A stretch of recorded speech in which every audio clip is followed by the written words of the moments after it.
All right, everyone, welcome to Talking Racing. On today's episode, we're going to talk about the legendary internet horse racing posters from the early days of the internet and the great feuds, controversies, and flame wars that happened. Horse racing feuds are as American as apple pie. Indeed, the man that's on the $20 bill, Andrew Jackson, once killed a man over a horse racing argument. Now, obviously, the internet wasn't around in 1806, but horse racing sure was. And Andrew Jackson here, he owned a racehorse named Truxton. So, Andrew Jackson at this time, he's kind of like this frontier lawyer in Nashville, Tennessee, owns this racehorse Truxton. Captain Irwin owns a racehorse named Plowboy. So Andrew Jackson's got Truxton, Irwin's got Plowboy. They basically agree to like an unsanctioned match race between these two horses. The purse is like $2,000. They have this oral agreement on the nomination fee at $800. So you got this match race for $2,000. You got a nomination fee for $800. Now, Irwin's horse, Plowboy, wasn't training well coming up to the match race. Rather than run the match race, Irwin backs out. Like it says here, a dispute arises over the terms of the forfeit. It was an oral agreement. Jackson was certain it was $800, where Irwin was not so certain. Irwin ends up paying Jackson the $800, but there's a lot of back and forth that goes on. And Dickinson and Charles Dickinson here, he's the son-in-law of Irwin. So Charles Dickinson here, he's like this rich kid lawyer, studied under our first Supreme Court justice. He really gets into it with Jackson. And now in those days, they didn't have, they didn't have Twitter. They didn't have these horse racing message boards where they could, go air their grievances with each other. They did it in the newspaper, and these guys are writing articles about each other. Dickinson writes an article in the newspaper where he calls Andrew Jackson an equivocator, which an equivocator is like someone who's not necessarily a liar, but kind of like hides the truth. And then Andrew Jackson fires back that Dickinson's a poltroon. Poltroon is like a coward. So they're calling each other names, writing articles about each other.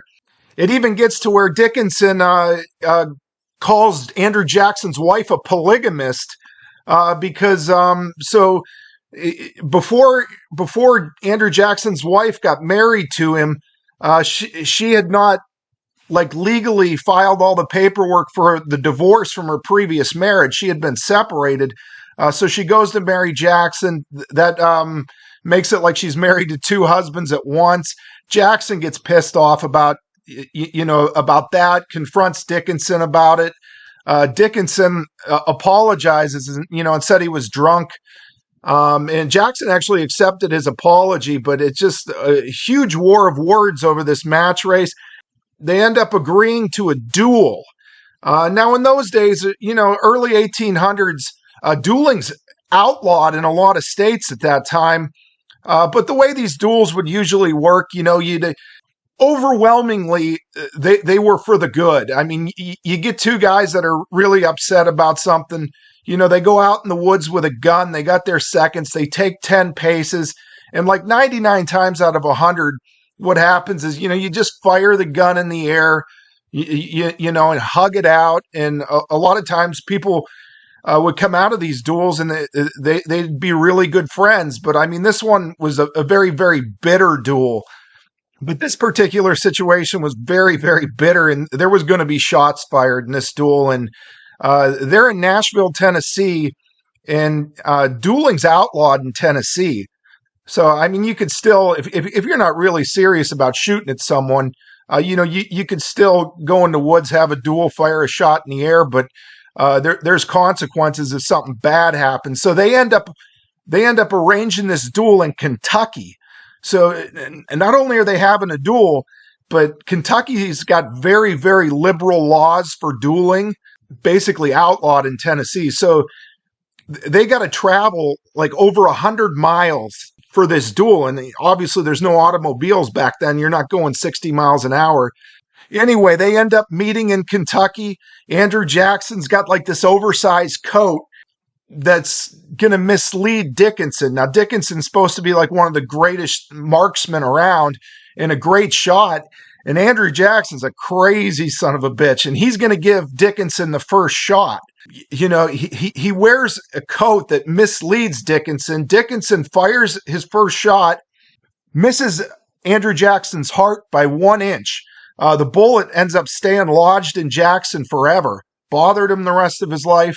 But it didn't kill him. Jackson's plan worked. Andrew Jackson gets his gun, shoots Dickinson, kills Dickinson, and later becomes the president of the United States. So this happened in 1806. Andrew Jackson first run for president, I believe, was 1824, and they're trying to use this against Andrew Jackson in the political campaign. Like, this guy doesn't have the right temperament to be president of the United States. He killed someone in a horse racing argument. You know, they had cartoon pictures, and Andrew Jackson, what happens is he wins the popular vote by like 10 points. He wins the electoral college vote, but it was like a four-man race. So he didn't have enough electoral college votes to win the presidency. So it ends up going to Congress.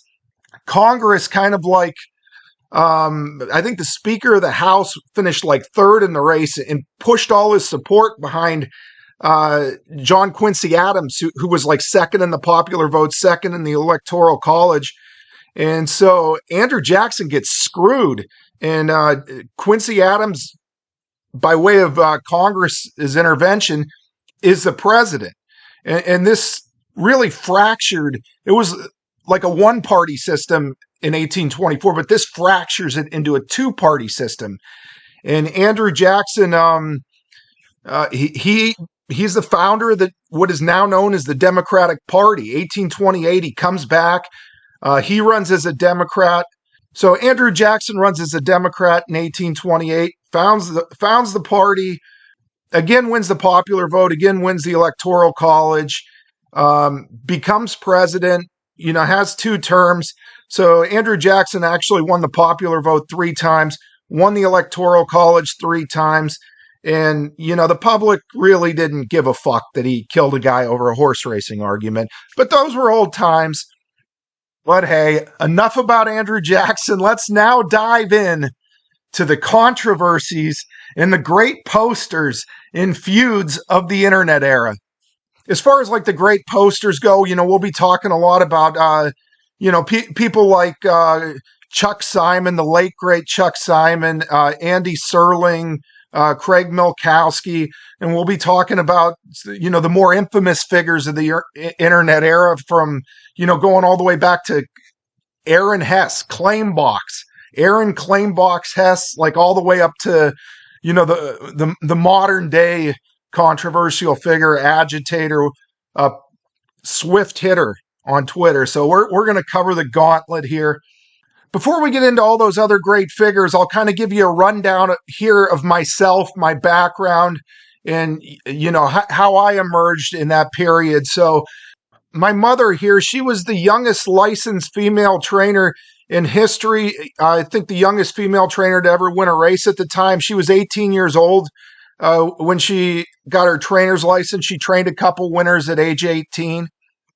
My father, he went to high school, the same high school as Andy Beyer, Strong Vincent High School in Erie. That's where Andy Beyer came out of. And, Andy Beyer talks about, in his first book, Picking Winners, my father went to Gannon College too, where Andy Beyer's father was a professor. He was basically like this, my father was like this, top golfer, top bowler in the city, had this car dealership, and he got into training horses for several years. And my grandfather, Nick, was a World Series winner in handicapping, and, Yeah, so it's fair to say that I grew up around horse racing and I was exposed to the sport and the gambling side of it a lot at a young age. I basically grew up in an OTB. I mean, I grew up in an off-track betting parlor. So in Erie, the most famous street by far is Peach Street, and this huge Las Vegas style off-track betting parlor comes to Erie in like 1989, and it's like a Vegas style OTB, and we get people from Ohio and New York, regulars from Ohio and New York that would come there every day. It was just like, it was a great format for a kid. I mean, a lot of people say like the proper way to raise a child is to have them at a church a lot. No. You want to have your kid at the OTB parlor all the time. And that's where I was. I mean, they let me in. I was just, as soon as school was over, went right to the OTB. And yeah, the OTB was my stomping grounds. And so another fun fact about me, I've got autism. We got the high functioning brand Asperger's. This is the same thing that like Elon Musk has. Bobby Fischer, the great chess player Bobby Fischer, the only American to ever win a world championship in chess, was diagnosed with this, and a lot of behavioral problems come associated with this. Like, I think Elon Musk just had like his 13th kid, and I think one of his sons is named. Yeah, one of Elon Musk's sons is named XAEA, whatever the fuck that is. And he's like this guy that's in all these lawsuits, and he's smoking, goes on like a podcast smoking marijuana, and just this bizarre appearance that like crashes his stock on no news.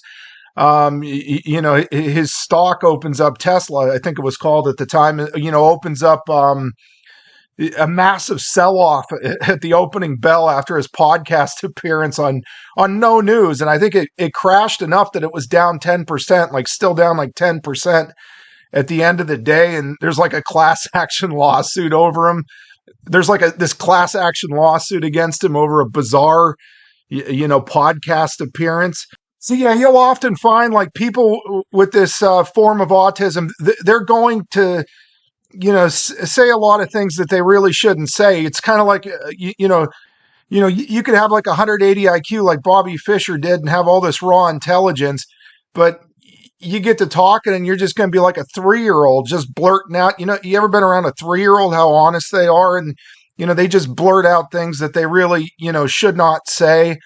And some, they'd warn, my teachers would get warned about my diagnosis that, before they get me in class, and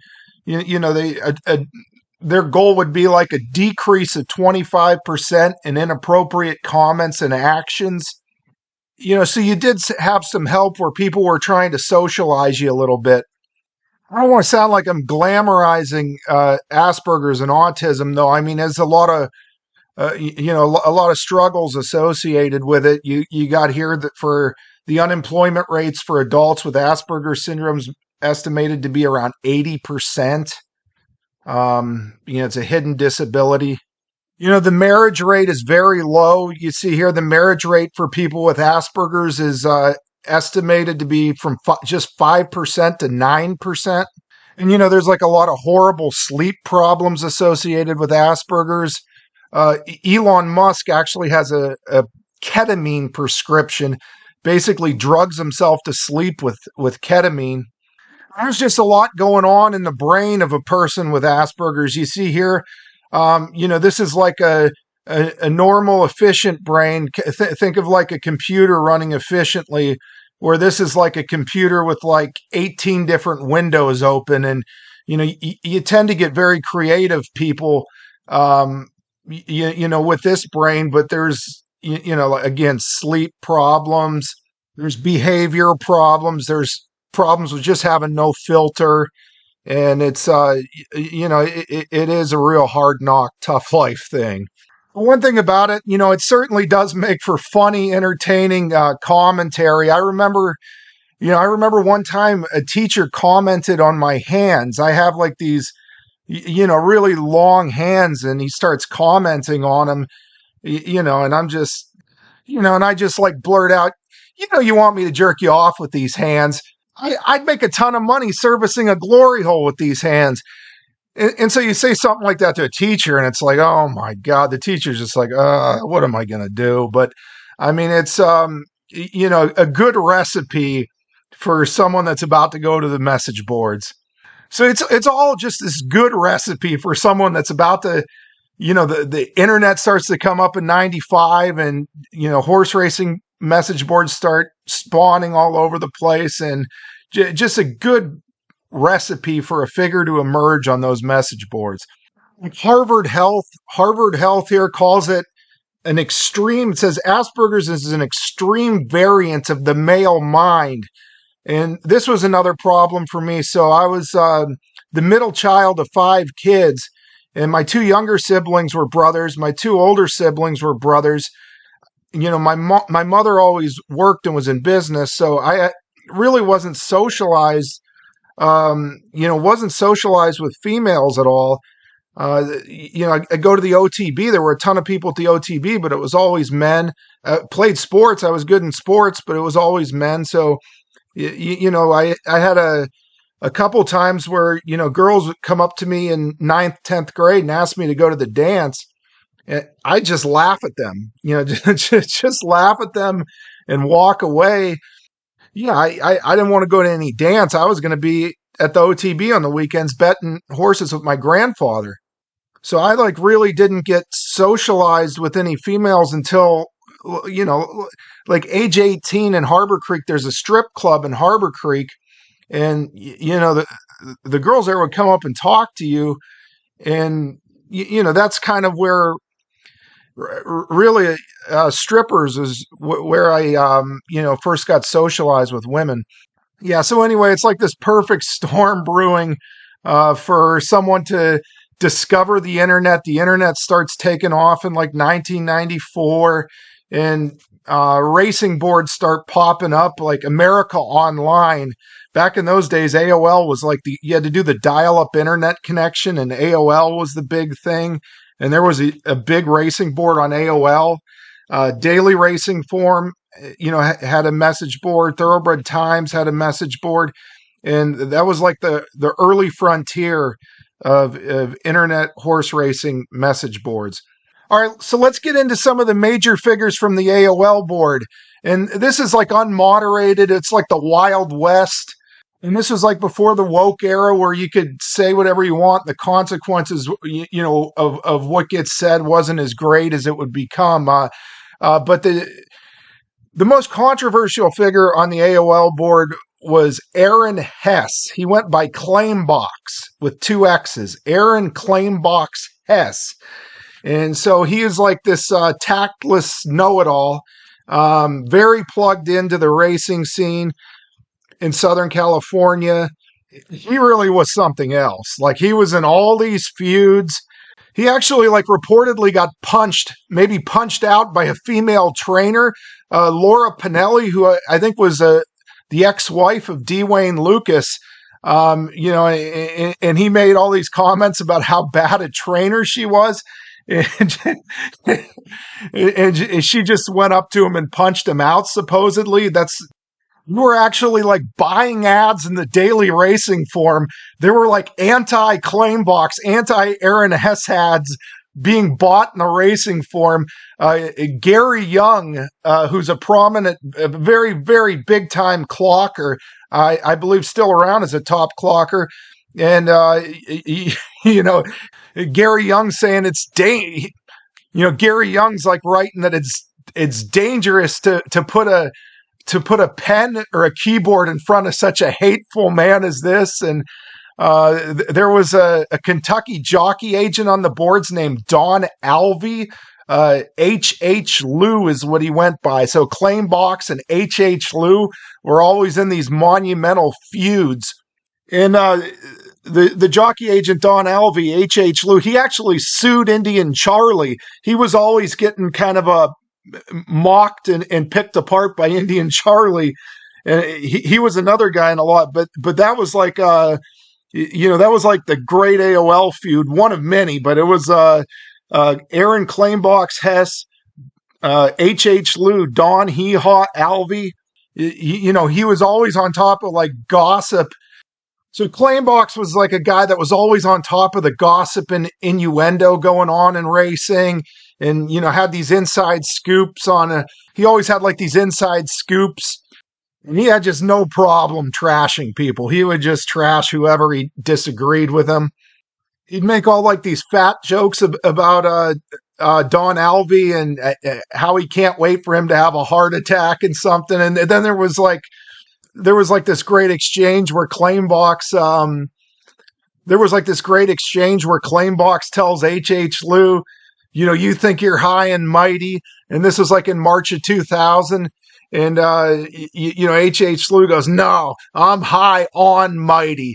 Mighty's going to win the Louisiana Derby today. And of course, Mighty wins it 2-1, and Alvey gets his moment in the sun. But no, they had like, they would go back and forth at each other's throats.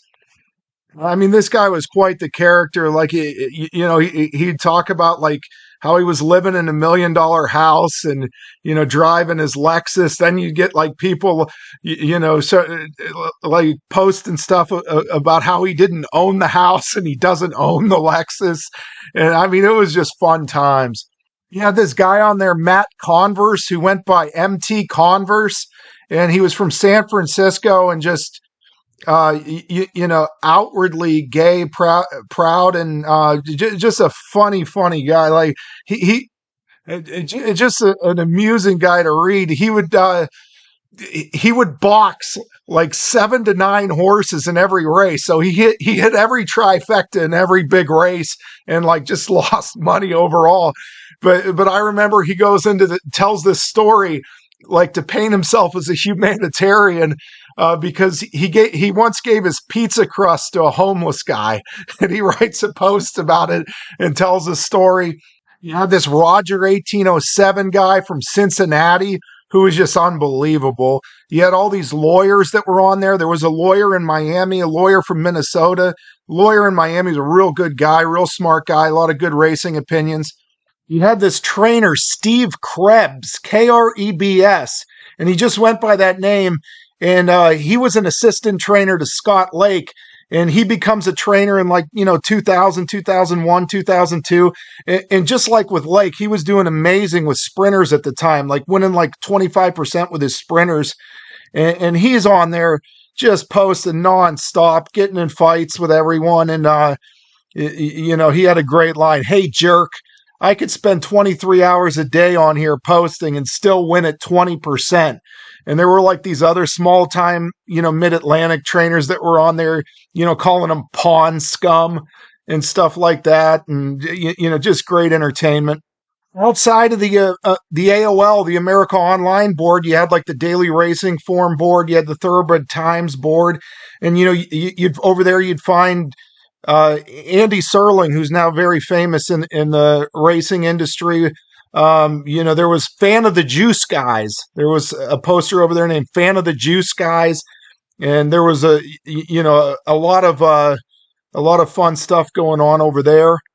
Andy Serling, of course, was on a lot of different boards. He was he went by titles like Black Throated Wind, No Fool. He was the little guy on Pace Advantage. And he, of course, is, very prominent today and still around on Twitter. And he was a guy that was also, a wee bit controversial, but, always he always behaved in a responsible way and, had a big following of people that really liked him, and he had a share of people that hated him too. And I actually did a show with him. In New York back in 2007. Fabulous Strike proved so much in that race. He took pressure through fast fractions and absolutely demolished the field. He was clearly the one you'd want. Talent Search is a nice horse, but he's not Breeders' Cup Sprint Timber. He's not. And Discreet Cat had none of his old sparkle. I mean, that was very very flat performance by him, and he did figure to need a race, but I think he's done. Yeah, he's probably in the mile, and we have to talk about him. Yes. I know it's a very hard race to come back in, but Godolphin horses run their best races fresh, and, okay, he wasn't going to win. But considering the easy trip he had, he should have made a move in the stretch and finished 2.5 or 3 lengths behind in second to Fabulous Strike. And you would have said, it was a really good effort coming off. He could move forward off it. I don't like him at all, and I think he's done as well. Exactly. Now, in those days, there were some handicapping boards that were really, I thought really good, great message boards, but they were just so heavily moderated. Thorograph had a good message board, and TGJB was the leading figure on that, is Jerry Brown of Thorograph, who's I believe owns Thorograph, and he would really keep discussions focused on focused on numbers and focused on the product, and things wouldn't get too wild over there. But they were always talking about veterinarians. I remember White Mercedes. There was a veterinarian named Dr. Steve Allday, who was kind of like, they're always talking about the White Mercedes. The Ragusan sheets also had a very good and very well moderated, heavily moderated message board. And Robespierre, I believe Robespierre was like some figure from the French Revolution with the guillotine. Yeah, I think that was Friedman, right? Friedman is like number 2 behind Len Ragusan over there. Lenny Friedman was Robespierre, and a lot of very good horse racing discussions on Thorograph and Ragusan. But those were places where you really start to see heavy and extreme moderation. Those were places where you really start to see like moderators just keeping people focused and not letting things get out of hand. And in like 1999, you could see it up here, Talking Horses since 1999, Pace Advantage comes into play. And, this is just a phenomenal, excellent message board, focused on handicapping and horse racing.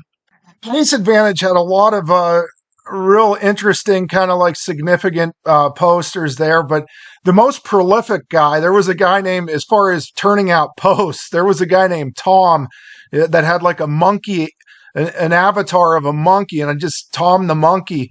Tom the monkey would just hammer out posts left and right. He'd have like wisecracks about racing and these onslaughts against the Democrats in politics. And in my opinion, like the most outstanding poster on this board was Craig Milkowski, who's a figure maker for Timeform still, and still around on Twitter, but just a tremendously bright person, and Oklahoma guy, military guy, was like a computer guy in the military. Just a lot of phenomenal material and posts he produced on Pace Advantage. And one thing about Pace Advantage, a lot of gamblers, and it had like a right-wing kind of, a lot of conservatives there. And there, people flock away from there. And this is kind of like when the woke era begins. I remember, people on Derby Trail were calling the place White Race Advantage. So they were calling Pace Advantage White Race Advantage. And there were a few people doing that. But then, Derby Trail kind of springs into action. Derby Trail, of course, is the message board of Steve Bick. Steve Bick, who does a lot of Steve Bick, who does the satellite radio, and certainly a prominent figure in the game. And one of the great message board posters over here is the trainer Chuck Simon, the late great Chuck Simon. He went by Cannon Shell. He had an opinion on everything. It wasn't just every aspect of horse racing. Chuck Simon had an opinion, and a lot of them were very, very good, well thought out opinions. I mean, every aspect of sports, whether it's basketball, football, Chuck Simon had an opinion. A lot of times also very, very well thought out, good opinion. And politics, he had an opinion on everything. If there was like some something going on in Iran or wherever, Chuck was on top of it. Chuck was there to share his opinion, and definitely one of the legends of Derby Trail. Another one of like the great legends. There was a guy named Freddie Moe, and he's still around. I think I saw him the other day on posting somewhere. But this is like a Jewish guy that made a fortune in the t-shirt selling business. And I mean, no one put in less effort and could still be entertaining as this guy. I mean, minimum amount of effort, and he was still just like extraordinarily entertaining. And just like a lot of times you'd read his stuff though, just a face palm. Your face would be in your palm. But Freddie Moe was a legend there. You had your characters like Mortimer. Mortimer over there was something else, and Scav was something else, and Coach Pants. And then there was this guy called the Fat Man that would like have these long rants and would bring like bicycle racing into it, and very entertaining. And like, who could forget Point Given 1985 was this Joey Silvero. I mean, that dude was like, if I had to give you a 1990s equivalent of like Swift Hitter, it would be like 30% claim box Aaron Hess and about 70% of Joey Silvero. He went by Point Given, he went by Rock Hard 10 and a couple boards, but it posted all the time, and just a lot of times he didn't have his facts right, and there was some innuendo, but he was entertaining as hell, and just pounded stuff out. As far as like the disc staffers went, you had some interesting female posters over there. You had Sightseek, you had Thebby. You had some lady like My Miss Stormcat, I believe was her name. She was like the Grim Reaper. Whenever there was a horse death, whenever any horse of any prominence died, you were going to get a Fly with the Angels post, and it was like the oh my goodness, if the horse ever did anything more than win an allowance race, if it ever did anything more than win an allowance race, or if it had like a famous sibling or something or whatever, it was just like she kept you up to date on every horse death. GPK was entertaining on there. And of course, people like Andy Serling were there a lot. As far as myself, though, from like 1995 to 2010 would be my time range where I was on all these boards and, right in the thick of everything.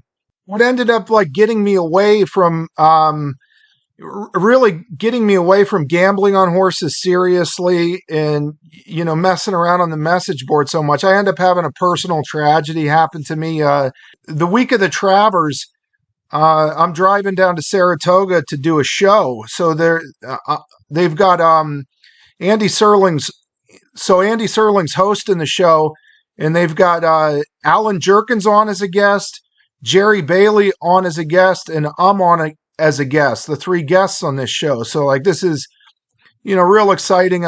I could drive to Saratoga in my sleep. From Erie to Saratoga, I've made that drive so many times.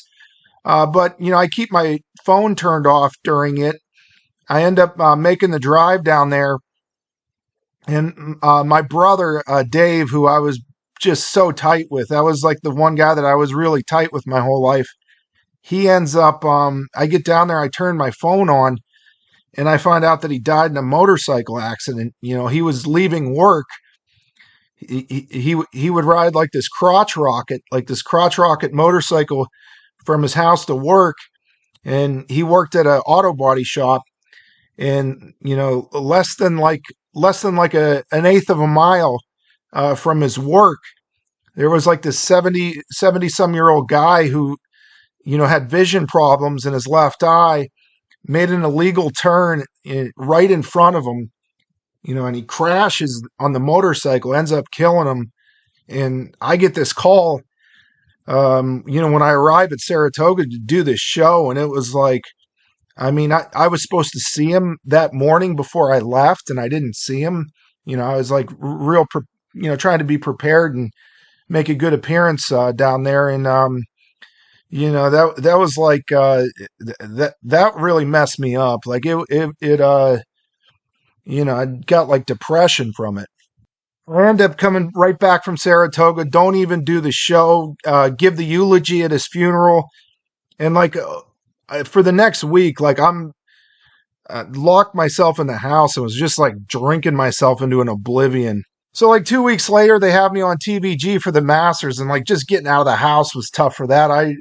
The thing I remember the most about this, they had like the studio set up there, and it was quite a walk away from where the betting windows were inside. And I knew a lot of them guys, they knew me growing up because I was always at the OTB there on Peach Street. So, and while I'm doing this, like a section of the black guys like Shake It Loose Bruce and Rooster and Bobby Tate, and they see that I'm over there, and they come walking out from the betting section, and they're like hollering and cheering, they're like hollering, cheering, cheering my name and everything. They're trying to lift up my spirits, like they know what just happened. So that was like the good memory of that. Very slow fractions. It's what you would call a merry-go-round race, where the top two finishers went 1-2. And oh, you do watch the network? Absolutely. I wouldn't lie about that. Okay. Long-time viewer. But Groupie Doll made that four-wide move through the far turn. There she is here. She looked like a winner, and, she hung a little. I think she needed the race. It was a 250. Mile, too, right? Yeah. Mile? Yep, she's cutting back to her best distance.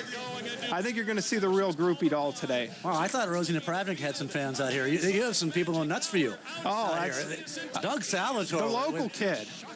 The folks love it here at Presque Isle Downs. Yeah, the local kid. So yeah, like I remember it ending with like Carruthers calling me a sweetheart, which was like really funny. But I mean, I just couldn't do it anymore, man. It was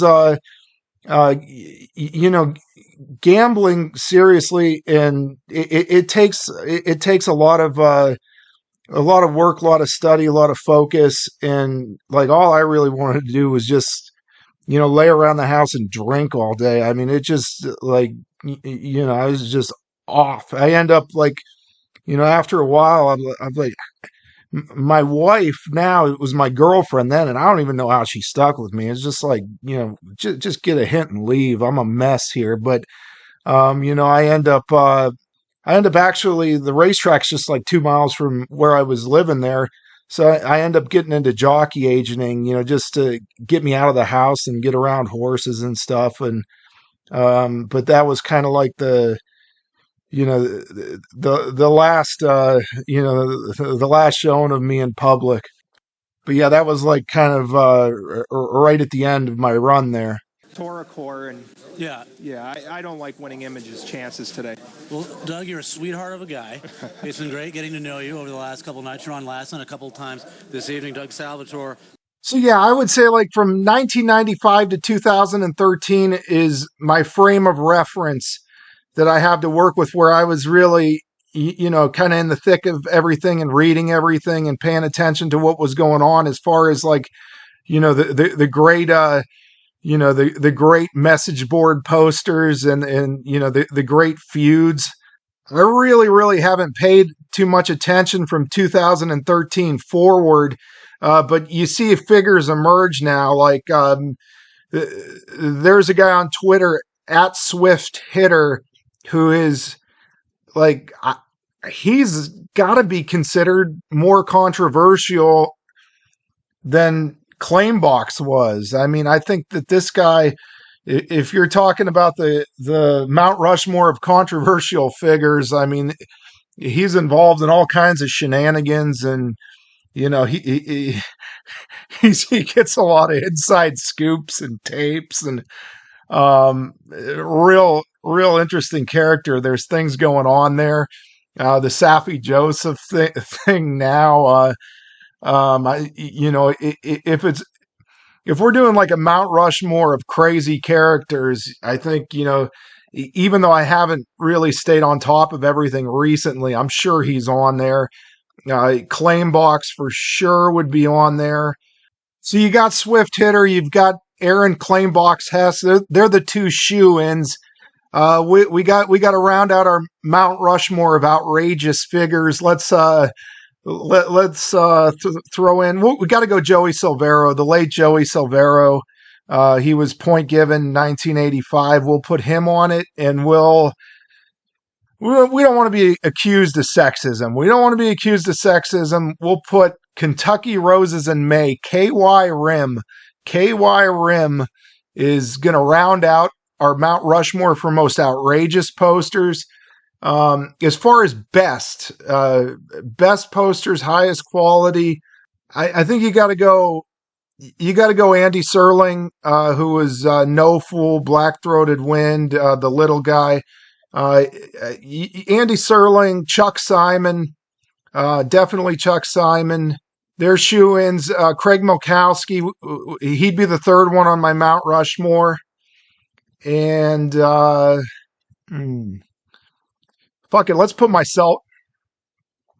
You know what? Let's put myself on there with him. So this is, I really haven't done much since 2010, but I'm gonna throw myself on there. So you got Serling, Chuck Simon, Craig Milkowski, and me, humble as always, putting myself on the Mount Rushmore. I mean, there were so many great, but there were so many other great ones that you could put on here. I mean, like Barry Irwin at times. He just didn't post much and wasn't in a lot of places.